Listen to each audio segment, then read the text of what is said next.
Okay mga lods, so magandang umaga po sa inyo kasi umaga ko po nire-record 'to and ide-debunk po natin ang mga kasinungalingan ng mga DDS. Ngayon po kasi ang script nila is daw may nangyari daw hindi maganda kay Pangulong Marcos. Now, pinost ko muna yung video para makita nyo ang still image ni Pangulong Marcos dito.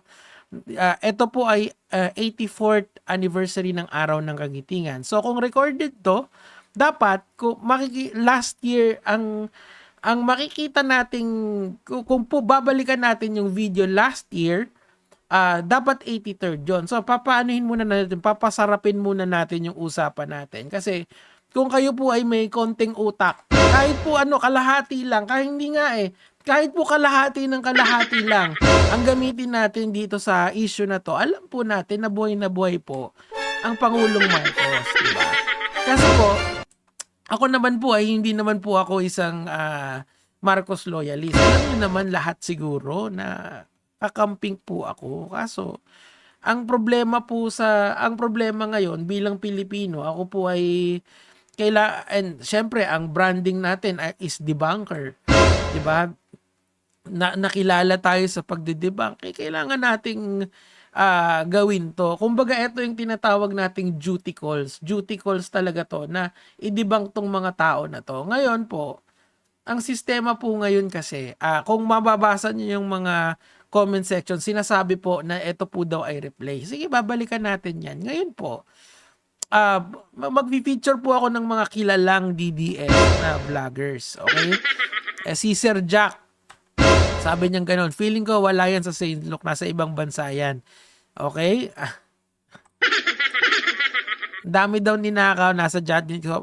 Siguro ang ini-imply niya dito ay si Pangulong Marcos. Kasi nga, siya yung isa sa mga taong kinasuhan noon na na nasa Saint Luke's daw na may nangyari daw hindi maganda kay para naglabas siya ng fake medical information kay Pangulong Marcos. Now, ito po, binanatan niya na naman si Auntie Claire. Inaanyan ko po kayong ipunin niyo lahat ng fake news na yan. Ito po, sige ho, ako, ready naman akong tumistigo sa mga nakita ko sa mga fake news peddlers. Ngayon, in fairness naman kay Sir Jack, sumasali lang siya doon sa conversation pero hindi niya directly sinasabi na kung may kung pero alam niyo na yan alam niyo na yung ito ano pa to, may Saint Luke's, Diyos ko Lord, ito ang kulit mo talaga Sir Jack, kaya ka napapahamak ngayon po. Ano lang naman, yung mga nakikinig kasi kay Sir Jack, mga taong siguro mababa yung comprehension or gusto lang talaga ng, alam mo yon yung trash entertainment dito sa internet. Naiintindihan ko naman yon. Ngayon, lumipat po tayo sa isa pang DDS vlogger na ang pangalan ay si Joey De Vivre. Ngayon po, si Joey De Vivre po ay naglagay ng bullet points. Sabi ng ganon, they are deliberately feeding speculation to divert our attention from corruption. Ano yan? Conspiracy theory na naman yan. Alam nyo kasi, they are trying to weaponize yung naging sakit ni Pangulong Marcos para ilagay si Sara Duterte ultimately sa pwesto. Yan yung play dyan Kasi nga, syempre, pag nawala ang Pangulo, ang papalit si Sara Duterte. And kita mo to, naglagay pa siya ng bullet points. Akala mo naman talaga may totoong tira. 'Di ba? Recycling Mitsubishi photos, April 6 pa daw yun. In relay appearance, which show supposed to a healthy BBM. Alam mo, eto kasi, nagkaroon kasi ng speaking engagement si Pangulo sa Malacanang. So, ang nangyari, nag-play sila ng footage noon. as presentation doon sa mga umattend doon. Kasi parang ano yun parang may mga parang pronouncement yun ng something ng mga vice mayor So pinlay nila yung last year. Kumbaga VTR yun. Diyos ko Lord. Tinanggal nila yung context This is why these people are very dangerous. Aarestuhin daw ang mga fake news peddlers. Hindi, kakasuhan muna kayo bago kayo arestuhin. Papasagutin muna kayo, i-justify nyo yung position nyo, tapos tsaka kayo ikukulong kung makitaan na na reasonable yung inyong ang inyong conviction, di ba? Kahit wala naman silang malinaw na maayos na continuation ng absentee BBM to spark the outrage basta pagsisinungaling nila. Diyos ko Lord, ang tanga mo Joey, kaya hindi ka pumapasa ng bar Hindi, seryoso yan. Interview ni Auntie Claire kay BBM using green screen. Diyos ko Lord. Alam ko yung tinutukoy niya Papakita ko sa inyo Mamaya na yan. Pampasarap yan. Pasasarapin natin to. Pagpunta natin dun sa climax para kayong natapos magbasa. Mabait na tayo dito. Hindi, ang katangahan yan pero sasabihin ko sa inyo yung papakita ko sa inyo yung sinasabi niyang video para makita nyo real time kung paano tayo gumalaw rito. Ayan, Bongbong Marcos. Pag hinanap mo yan, tapos binrouse mo, yan ang makikita mo. Kasama niya si Auntie Claire. Auntie Claire, shoutouts kay Auntie Claire Yan, naka-green screen daw to. Diyos ko Lord. Alam mo, hindi green screen yan. Ako gumagamit ako ng green screen. Mahahalata mo naman pag green screen yan 'Di ba? At saka, miskin naka-green screen yan, Joey.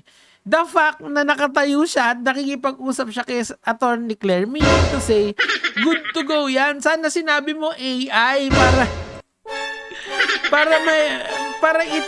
make it make sense kasi minsan. Kasi sa AI mas mas kapani-paniwala di ba? Pucha. Hindi naman din, okay? Ay, nako. Interview ni Auntie Claire using mali, debunk na yan. They want to keep people guessing para busy ang mga tao. Wala. Siguro, doon lang sa inyong kubol na mga DDS na ganyan yung iniisip. Hindi naman. Wala namang may paki dyan. Ang may pakialam lang dyan, yung gustong umupo si Sara Duterte. Kasi nga, pag namatay na si BBM, siya papalit na talaga si VP Sara. Di ba nga? In waiting siya Kaso nga lang talaga, wala walang benefit sa taong bayan kung may speculation. Hindi. Hindi naman kasi required sa ngayon na magpakita si Bongbong Marcos. Biruin mo, natutulog siya ng gabi. Puta, gigisingin mo para, oy, boy ka ba? Now, this is eto na, papunta na tayo dun sa exciting part. Di ba pinangako ko sa inyo?